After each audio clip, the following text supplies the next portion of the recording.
Shalom, kami kelompok 1 pengantar perjanjian lama. Ini adalah nama-nama kami. Nah, pada kesempatan ini kami akan menjelaskan tentang tokoh Musa. Baik, mari kita lihat, ini adalah gambar tokoh Musa.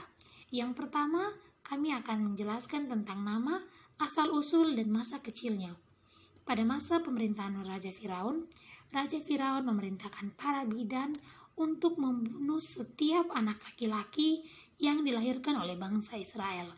Saat itu, ibu Musa sedang mengandung Musa, dan saat ia dilahirkan, bidan yang diperintahkan oleh Firaun memutuskan untuk tidak membunuh Musa. Musa dilahirkan, dan selama 3 bulan ia disembunyikan.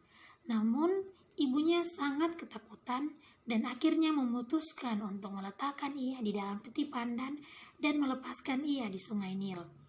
Ia diselamatkan oleh putri Firaun saat putri Firaun turun ke sungai Nil bersama dengan dayang-dayang. Lalu berkatalah kakak anak itu kepada putri Firaun, "Akan kupanggilkan bagi Tuhan putri seorang inang penyusu dari perempuan Ibrani untuk menyusui bayi itu bagi Tuhan putri." Lalu pergilah gadis itu memanggil ibu bayi itu. Ketika Musa telah besar, dibawanyalah Musa kepada putri Firaun ke istana, dan dinamai bayi itu Musa, yang artinya, "Aku telah menariknya dari air." Musa pun dididik dalam istana hingga ia besar. Nah, yang kedua adalah keberadaannya di Midian.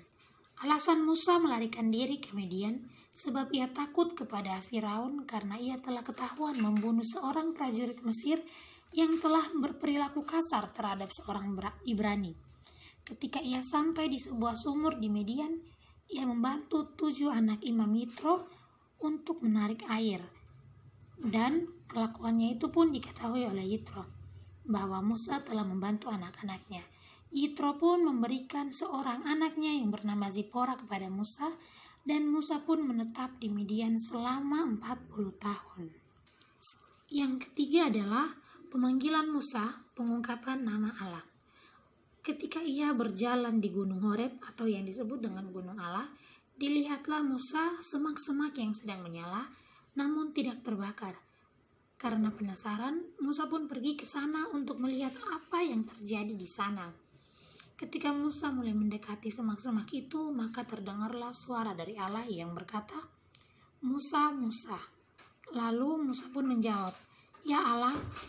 Lalu ia pun berfirman, "Janganlah dekat-dekat, tinggalkanlah kasutmu dari kakimu, sebab tempat di mana engkau berdiri itu adalah tanah yang kudus." Lagi ia berfirman, "Akulah Allah ayahmu, Allah Abraham, Allah Ishak, dan Allah Yakub." Lalu Musa pun menutupi mukanya sebab ia takut memandang Allah.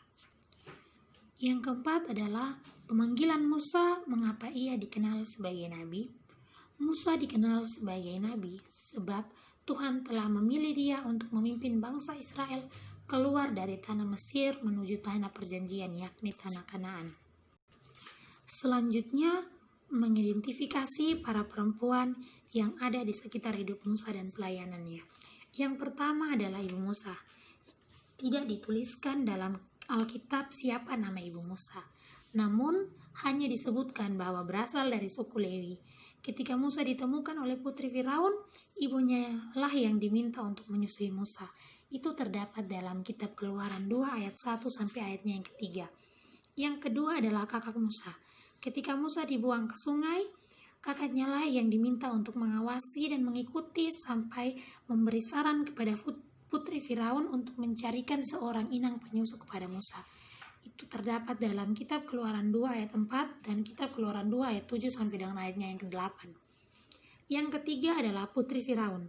Seorang putri dari Raja Firaun yang menemukan Musa dan membawa Musa ke kerajaan. Itu terdapat pada Keluaran 2 ayat 5 sampai dengan ayatnya yang ke-10. Yang keempat adalah Zipora. Zipora adalah anak imam dari Midian yang bernama Yitro, yang diberikan Yitro kepada Musa sebagai istrinya karena Musa telah membantunya. Ini terdapat dalam kitab Keluaran 2 ayat 21 hingga ayatnya yang ke-22. Sekian dari penjelasan kami. Shalom.